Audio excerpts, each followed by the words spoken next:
দীর্ঘ প্রায় ২৪ বছর পর রংপুর সফরে যাচ্ছেন বিএনপির চেয়ারম্যান তারেক রহমান। তার আসার খবরে রংপুরে তৃণমূল বিএনপি নেতাকর্মী সহ সাধারণ মানুষের মধ্যে ব্যাপক উৎসাহ উদ্দীপনা দেখা দিয়েছে।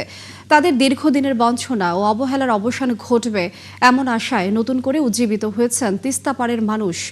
শাহবাইজিদ আহমেদের প্রতিবেদন, ছবি তুলেছেন শাহিন আলম।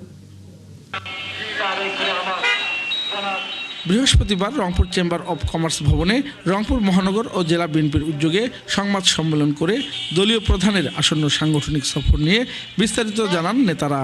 নির্বাচনী মাঠে জাতীয় পার্টির ঘাঁটিতে ভোট পুষিয়ে জামাতকে ডিঙ্গিয়ে এগিয়ে যেতে চায় বিএনপি, এমন প্রত্যাশার কথাও উঠে আসে। জুলাই বিপ্লবের যিনি মহানায়ক আবু সাইদের কবর জিয়ারতের মাধ্যমে রংপুরের এই অঞ্চলের তার নির্বাচনী সভা পরিচালনা করবেন। আমাদের নেতা কর্মীদের মধ্যে তো অনেক আনন্দ, উল্লাস, উচ্ছ্বাস, উদ্দীপনা সবকিছুই আছে। পাশাপাশি রংপুরের মানুষের অনেক প্রত্যাশা আছে।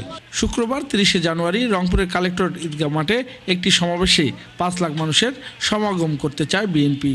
দলীয় প্রধানকে বরণে সব ধরনের প্রস্তুতি নেওয়া হলেও নির্বাচনী আচরণবিধি মেনে বড় কোনো আয়োজন করা হচ্ছে না।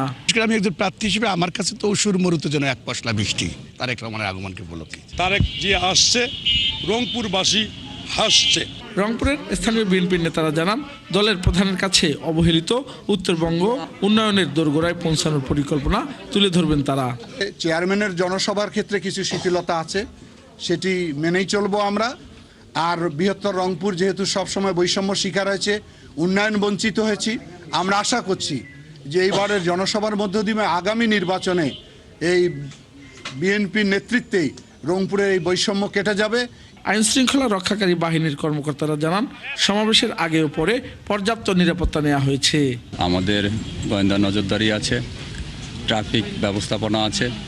আমরা এর পাশাপাশি যেখানে ভেন্যু আছে সেখানে এবং যে রাস্তায় মুভমেন্ট হবে সে রাস্তাগুলো যাতে নিরাপদ থাকে, আমরা সেই জন্য গোয়েন্দা নজরদারি রাখছি।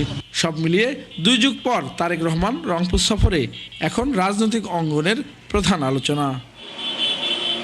শাহবাইজিদ আহমেদ, ৭১, রংপুর।